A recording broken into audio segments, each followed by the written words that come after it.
नमस्कार, आप देख रहे हैं टीएनपी एक्सप्लोर और मैं हूं आपके साथ उपासना सिंह। इस वक्त पूरे देश में एक बिल को लेकर काफी ज्यादा बवाल मचा हुआ है। असम, वेस्ट बंगाल से लेकर दिल्ली, यूपी, कर्नाटक, महाराष्ट्र और भी देश की कई ऐसी जगह है जहां इस बिल के चलते लोग प्रदर्शन पर उतर आए हैं। आज हम आपको इस बिल के बारे में तमाम जानकारियां देने वाले हैं कि आखिरकार इस बिल को लेकर देश में प्रदर्शन क्यों हो रहा है। दरअसल इस बिल का नाम सीएए बिल है, जिसे भारतीय संसद में 11 दिसंबर 2019 को पारित किया गया था। इसके पक्ष में 125 मत थे, जबकि विरुद्ध में 105 और फिर 12 दिसंबर को राष्ट्रपति द्वारा इस विधेयक को मंजूरी भी दे दी गई।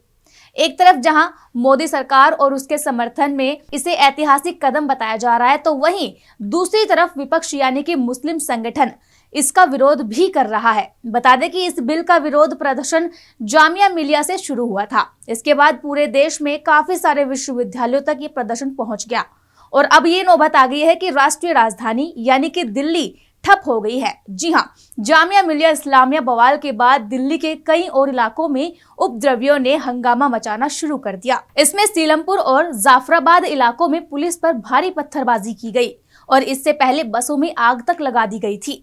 लेकिन अब गुरुवार को भी दिल्ली में ये प्रदर्शन लगातार जारी है। कई इलाकों में तो धारा 144 लगा दी गई है और इंटरनेट सेवा को बंद कर दिया गया है। इससे न सिर्फ आम जनता बल्कि मेट्रो भी काफी ज्यादा प्रभावित हुई है। इसके अलावा लखनऊ में भी आगजनी हुई है। तो चलिए अब समझते हैं कि आखिरकार ये बिल क्या है और इस बिल से देश में इतना बवाल क्यों मच गया। दरअसल सीएए बिल का full form citizenship amendment act है और संसद में पास होने से पहले इसे सीएबी यानी कि सिटीजनशिप अमेंडमेंट बिल कहा जाता था और जब इस पर राष्ट्रपति की मोहर लग गई तो ये एक एक्ट बन गया यानी कि नागरिक संशोधन कानून। दरअसल इस कानून से 3 पड़ोसी देशों और उन अल्पसंख्यकों को भारतीय नागरिकता देने का रास्ता मिलता है जिन्होंने लंबे समय से भारत में शरण ली हुई है।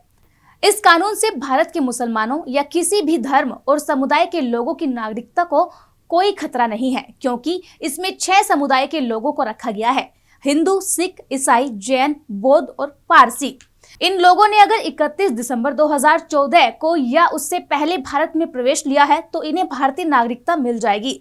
दरअसल इस कानून के आने से पहले तक भारतीय नागरिकता के पात्र होने के लिए भारत में 11 साल तक रहना होता था, लेकिन जब से ये बिल आया है इस सीमा को घटाकर 6 साल कर दिया गया है। अब बात करते हैं कि इस कानून के कारण प्रदर्शन क्यों हो रहा है। दरअसल इस कानून में हिंदू, सिख, ईसाई, जैन, बौद्ध और पारसी शरणार्थियों को भारतीय नागरिकता दी जाने की बात की गई है, न कि मुसलमानों को, जिसके चलते इस तरह का भ्रम फैलाया गया है कि मुसलमानों को इस कानून से खतरा है। दरअसल भारतीय मुसलमानों को ये डर है कि इस कानून से उनकी नागरिकता खतरे में पड़ सकती है, जबकि इस मामले में प्रधानमंत्री नरेंद्र मोदी व गृह मंत्री अमित शाह समेत सरकार के तमाम मंत्री बयान दे चुके हैं कि ये कानून शरणार्थियों को नागरिकता देने के लिए है। इससे किसी की नागरिकता को छीनने का कोई भी प्रावधान नहीं बनाया गया है। किसी भी भारतीय मुस्लिम या नागरिक को इससे डरने की जरूरत नहीं है, लेकिन फिर भी मुस्लिम समुदाय के लोग लगातार विरोध कर रहे हैं, जिसके कारण पूरे देश में बवाल मचा हुआ है। बता दें कि गृह मंत्री अमित शाह ने नागरिकता संशोधन कानून को लेकर संसद में भी बताया था कि अफगानिस्तान, पाकिस्तान और बांग्लादेश मुस्लिम देश हैं। वहां धर्म के आधार पर हिंदू समेत अन्य समुदाय के लोगों पर उत्पीड़न किया जाता है, इसीलिए इन देशों के मुसलमानों को नागरिकता कानून में शामिल नहीं किया गया है। हालांकि इसके बाद भी वो नागरिकता के लिए आवेदन कर सकते हैं, जिस पर सरकार सोचकर फैसला सुनाएगी। फिलहाल टीएनपी एक्सप्लोर में इतना ही, बने रहिए। टीएनपी एक्सप्लोर ऐसी ही वीडियोज के लिए चैनल को लाइक करें, शेयर करें, सब्सक्राइब करें और बेल आइकॉन दबाना न भूलें।